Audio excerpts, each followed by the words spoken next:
I didn't see you come in. Welcome here. Welcome to the Music That Moves World headquarters. Well, that's what I call it. My wife chooses to call it the garage. I am Thad. I was Ashley's proxy for the beginner freestyle clinic last week. I promised you guys a refresher video. It's taken me a while to do that.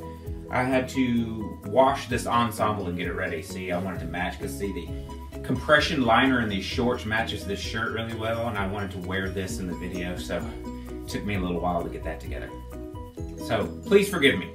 All right, since I worked with you guys, one of the things that has been in my mind has definitely been body position.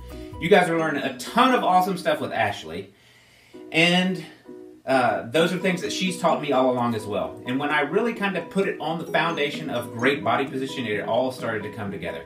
So for me, and where we all started was, don't mess with your spine.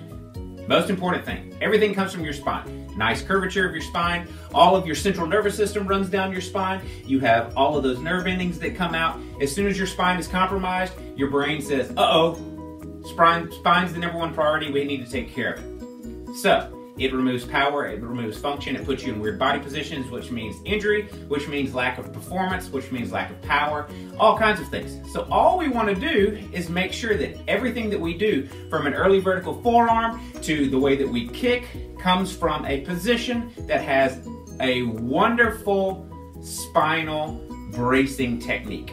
So if you don't do that, it's like it could be like a giant game of Jenga. So, you know, you just pull the one thing out and everything falls over. I'm terrible at that game.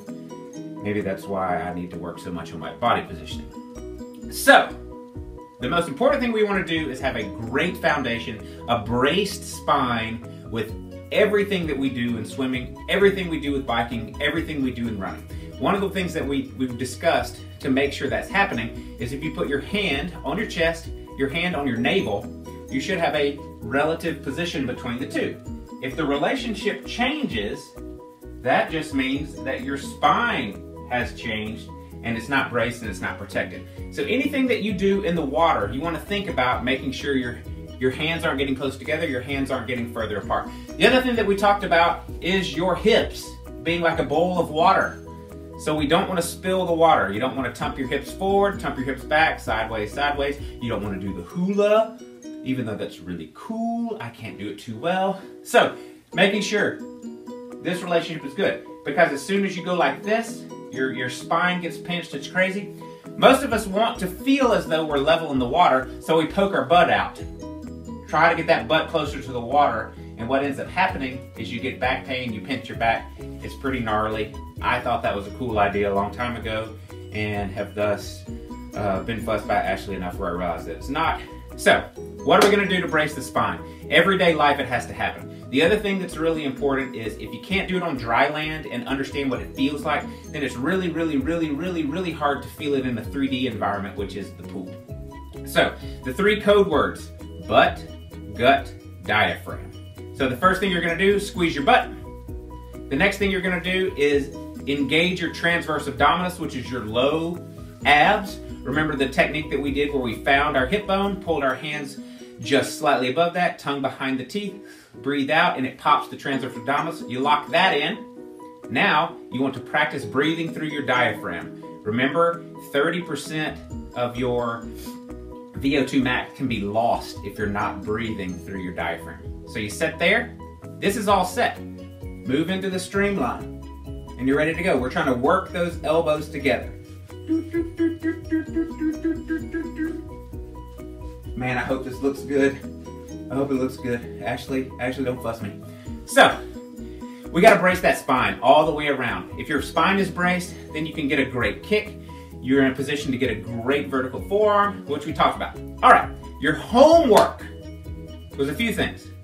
One of the first homework things I said was 1 minute a day in that streamlined position on the ground, practicing that butt, gut, diaphragm position, learning to hold that. Simple as this. You hop on the ground. I don't know if you guys can see me or not. So we start with our knees up 90 degrees, lay back. You're gonna engage your butt. You're gonna drive your navel down to your spine. I'm talking louder because I don't know if you can hear me or see me. So you want your back totally flat on the ground. Arms into streamline. Work your elbows together. Back is flat on the ground. You work your toes out. And then we're just going to hold. Your back should be totally flat on the ground. You shouldn't have any gapping in your back. You shouldn't mess with your spine. Pretty simple. Okay, I'm back. So, what you do, you get in the pool, you make sure you reset. We were starting with you guys in the shallow end, so we were able to touch the bottom, press off.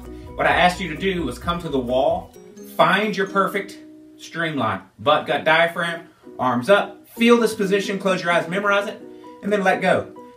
Stand, make sure you can just engage your transverse abdominis. Anytime you go into the streamline, make sure you don't arch your back, get any butt humping, anything like that going on. The next thing we did was once you had that streamline set against the wall, sink down, push off. You push off, you hold this position as tight as you can. As soon as you feel your butt pop above the water, then it's okay to take the stroke. The first thing that you think about in your checklist always is my spine braced? So we talked about kind of having a checklist for your swim. It's really helpful. So I usually think, is my spine braced? Am I balanced in the water? Where's my elbow and my arm position? Am I feeling the water with my feet?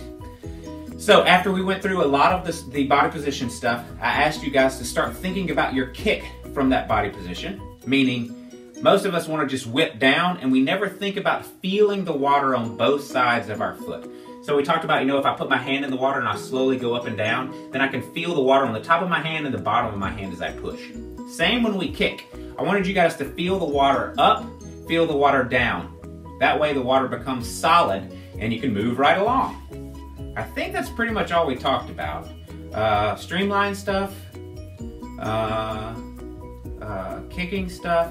We talked about being on the kickboard too and really maintaining that streamline position, because remember we said most of the people on the kickboard end up doing like this because they go social kicking and it's chatty and they're just going along. So anytime you're doing streamline work, the first thing you do, once again, brace that spine, drive from the navel with your hips locked in to come forward. Should be good to go. Let's see. What else? Ashley, was there anything else that I forgot? Anybody else? If you guys have any questions, Ashley has my email.